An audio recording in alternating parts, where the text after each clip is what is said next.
inviting you to imagine with me this dreamiest night sky full of stars and our main character here on planet Earth. And she, yes, she was camping right on top of a crystal mine right here on planet Earth. But this crystal mine was like no other, surrounded in pine trees, these wise masters. You could feel the energy and vibration as you arrived, whether by plane, train, automobile, foot, bike. You could feel this vibration and subtle surge of energy coming up off of the earth and the ground. And this was a special moment. She was there with family celebrating a birthday, this most exciting time. And in this place, far from her home, she chose to put up a tent right on top of the crystal mine. The night before, she would dig deep into the earth, into the soil, and feel for the crystals, the vibration, the wisdom, the knowledge. And she found it so hard to sleep. Excited and in a tent, could hear everything going on in nature, and fascinated by the sky, even though it had dipped down into freezing temperatures. She still found herself fascinated by the stars and the trees, really feeling one with the consciousness of nature and this mycelium kingdom underneath the earth and ground, this fungi network and this kingdom that connects all of nature and the roots of the trees, and this communication underground connected with the crystalline core of the earth. And you could feel it. You could just feel it. And so even those with her family that weren't feeling well, or whatever it was they were feeling, the discomfort in their bodies, or maybe even their thoughts, as they were gathered there, they all just began to feel better, like unexplainable feel-good vibes pouring in on them. And they just were enchanted by the experience, and no one caring about technology or cell phones.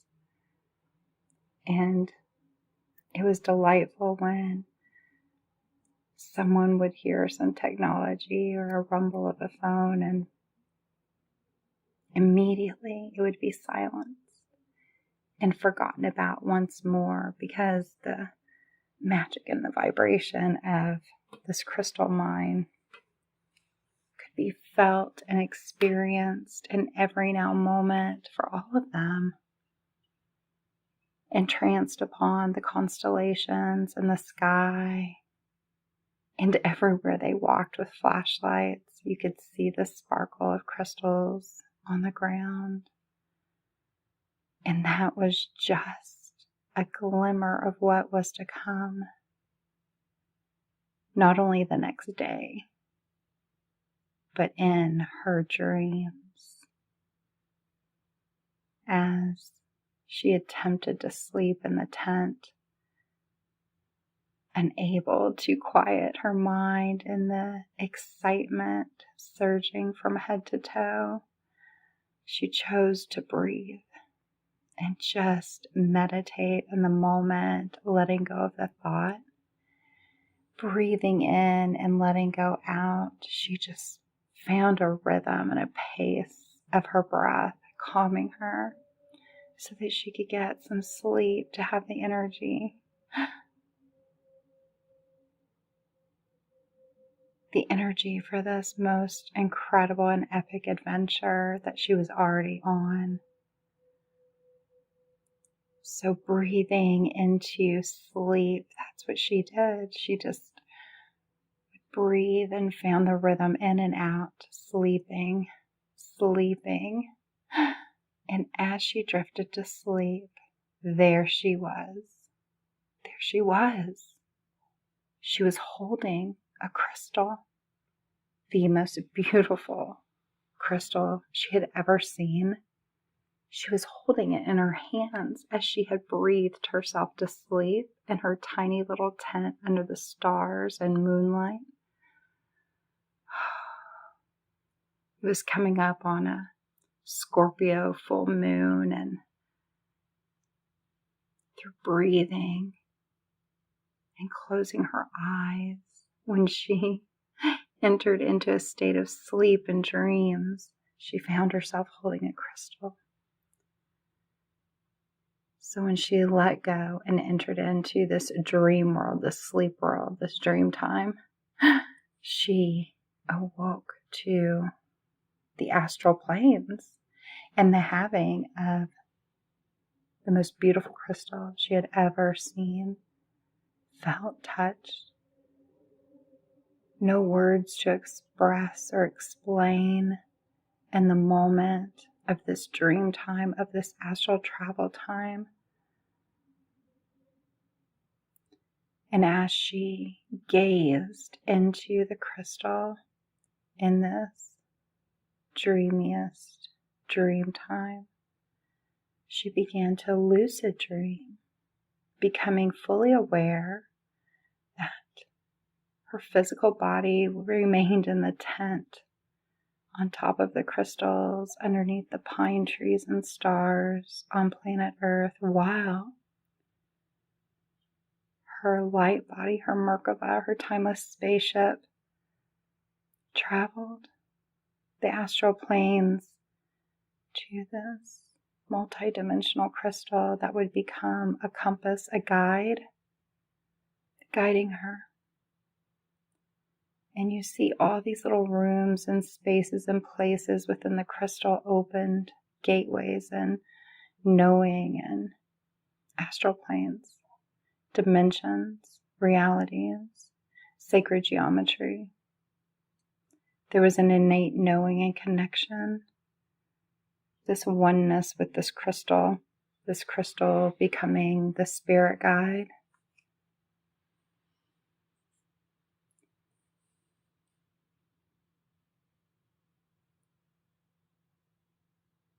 And as she journeyed through the astral planes in this dream time with her crystal guide, experiencing so much, knowing so much, it was magical, miraculous, better than any book or movie, fairy tale ever told. And as she awoke in the morning to this spectacular day of crystal mining with friends and family, celebrating and campfire coffee, eggs and bacon under the sky with the sun. And she told everyone that would listen about her dream and this crystal that she had and her astral travels and the dimensions and the color and the vibration and all the wisdom and knowledge that had come forward, and full of adrenaline. She was a girl on fire, inspired. And as she danced to the crystal mine with friends and family the next day, she felt a strong vibration urge to go to one pile, you see.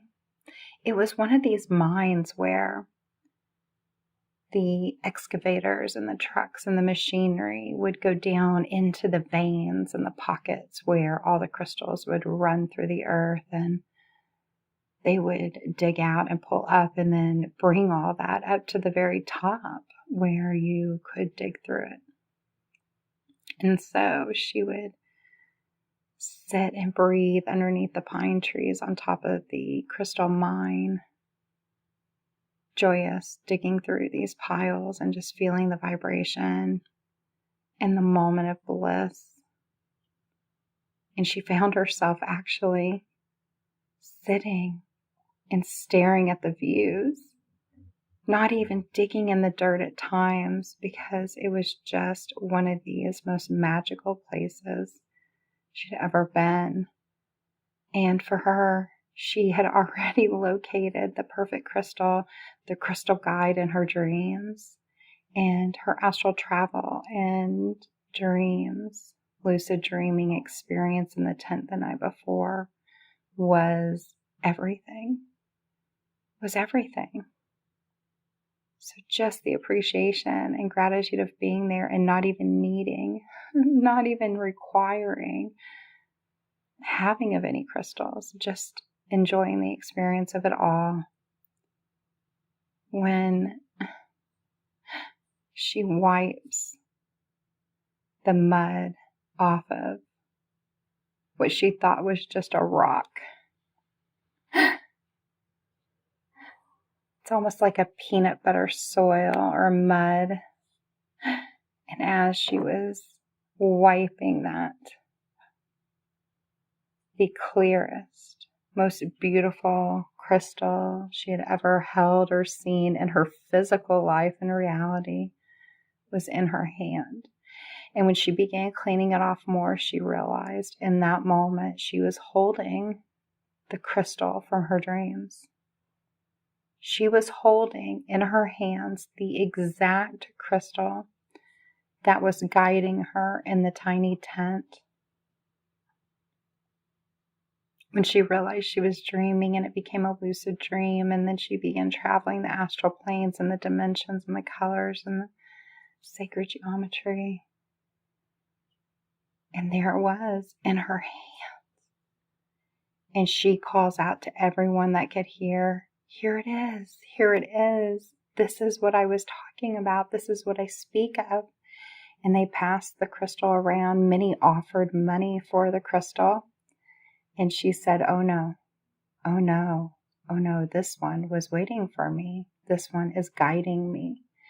And as everyone looked deep into the crystal, they realized that it in fact was a multi-dimensional crystal with rooms and layers and portals and gateways and knowledge and wisdom and guidance and clarity. It was truly spectacular for all to see. It was the find of the day. It was the find of the lifetime for our main character, you see. The manifestation coming right the next day. Has that ever happened to you? Your dream, your lucid dream, your travels, or precognition and knowing of what's to come? The manifested reality before it's there? Well, here's what's cool about our story, everyone. I am the main character in this one. That's right. This is a true story. And this is the crystal that was in my dreams, that was in my astral travels. And this is a true story. I mined this crystal in Arkansas at Ron Coleman Mine on April 21st, 2021. I will never forget the dream, the lucid dream, that time in the tent where I barely slept. And then to hold this in my hands the very next day. I believe there's certain crystals and certain things that are meant for you and meant for me. And this one was meant for me. And so I know there's crystals and treasures and knowledge and wisdom awaiting you when planet Earth becomes this grand adventure. Oh, how wonderful it is. The magic. So I wanted to show you something else that came forward.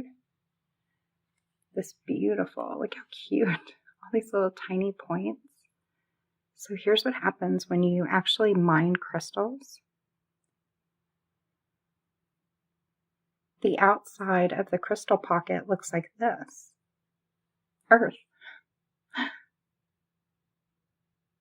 And then when you open the crystal pocket, you see all the crystals. And this is a little tiny version. And then some of the crystals here are larger versions. And so I think they're beautiful no matter the size. This is a generator quartz crystal that came out of the same pocket as that multidimensional one that I astral traveled. And it is, look at that triangle right there. It's a generator. And then this is a Herkimer diamond from Arkansas, so it's called an Arkimer. And you can see how it's different and how it's formed. This is a Herkimer diamond or Arkimer. And this is the generator. And again, all these came from the same pocket as the multidimensional crystal in the story. And it was a true story. And then I want to show you, these are wave light that my friend mined. And they make these bubbles, and when the bubbles crack open, you can see all the beautiful crystal formation. And the crystal formation looks like this. And so when you mine crystals, this is really what they look like. And it's a wonderful experience and adventure. I'll see you in the next story.